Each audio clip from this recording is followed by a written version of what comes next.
So today, without further ado, I want to talk a little bit about the corruption in the BOP, which is the Bureau of Prisons.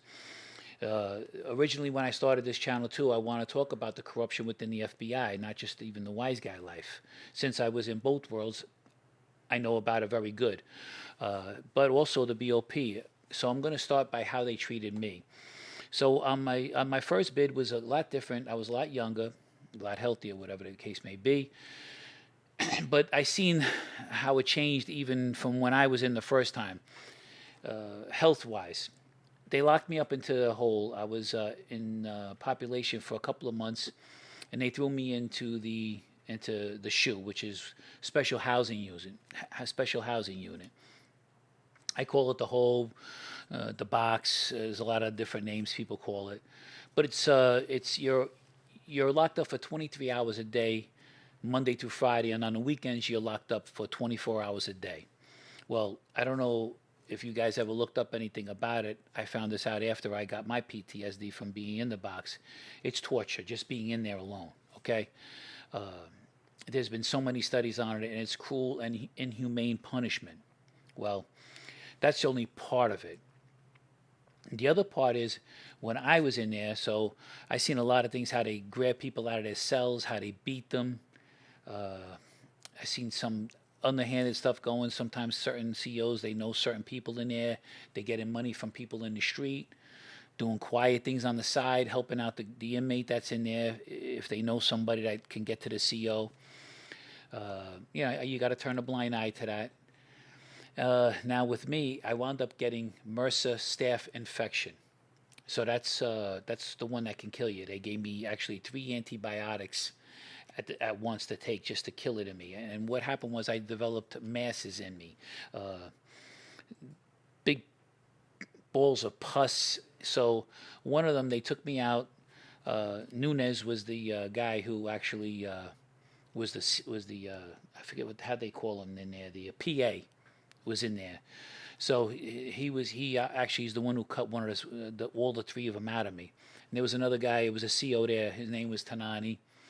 Wasn't a bad guy, but they took me into this room. The plaster was coming down the ceilings. I laid on this table. It must have been an old place where they would look at you at one time, but they never used it anymore. But they put me on this table, and the guy started cutting me open without any anesthesia. He said, "It's right on top. I can get it right away." So Tanani gives me, if you ever suck one of those ice pops or, like that, you get the little stick that's after it. Well, he gave me one of those. He said, "Here, just bite on this," and I did.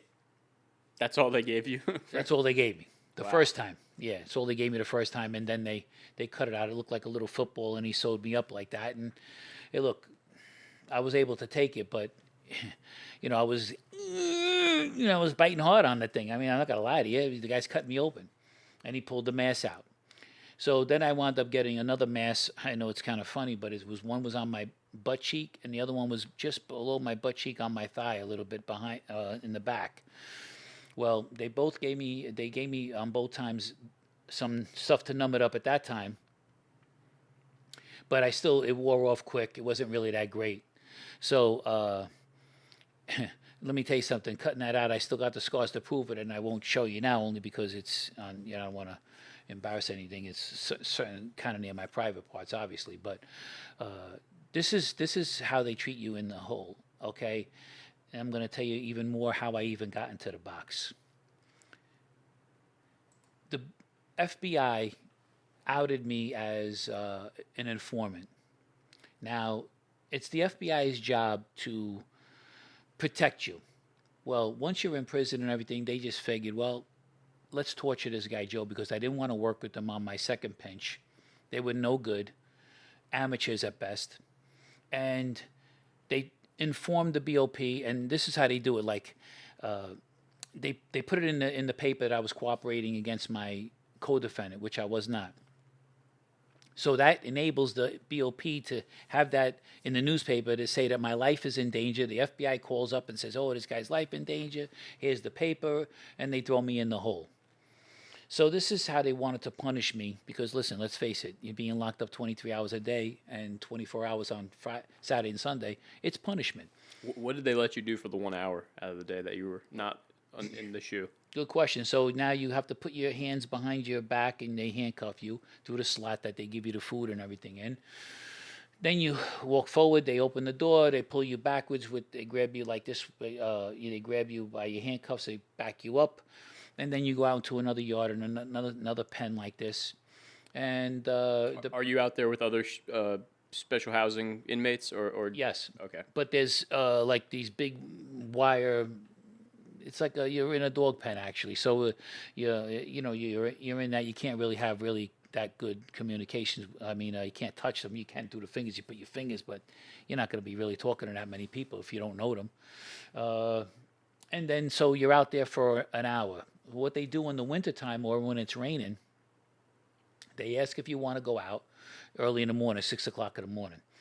So that you say yeah, because you want to get out. You want to take that 45 minutes. But if it's raining out there, they leave you out there for over an hour. If it's cold in winter out there and it's cold, they do give you a jacket. And you go out there and they leave you out there sometimes for almost 2 hours. They go against their own things because they like, oh, we'll make sure this guy doesn't go out there, and they try to get you sick. They try to get you get a cold or something like that. They don't care. You got to remember, these people are into some degree of sadistic. Okay, they're sick. You don't have no Q-tips to clean your ears. There's only a certain amount of food that you're allowed in there. It's not like you have the commissary that you can get when you're in general population. And they torture you. You ask for something. Look, you had to beg for a roll of toilet paper. Okay, you sit on a steel to sit on the toilet. It's a steel one-piece toilet, sink, and everything like that. It's ice cold when you sit on it.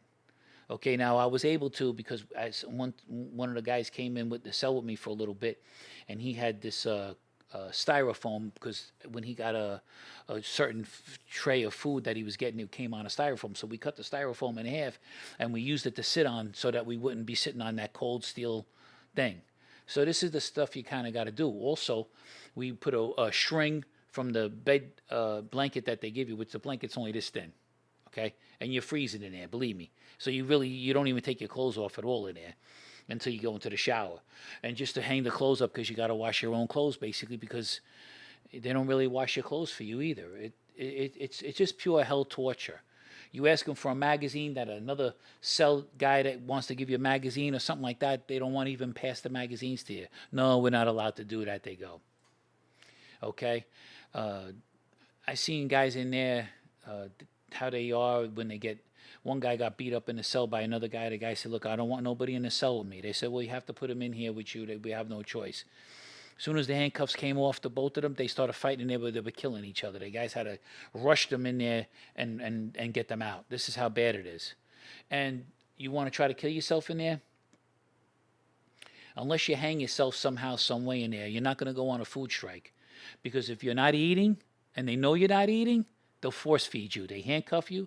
They take you downstairs, and this is what the CEO, the guard, one of the COs told me. They'll force feed you. Okay, so you're not going to die in there. They don't want that on their record. Right. Okay. Yeah. And another CO told me that he says if there's ever a war that breaks out, we're the first ones. They don't let you go. They don't take care. If the country's being invaded, they come in and they shoot you. They don't want you to join the other.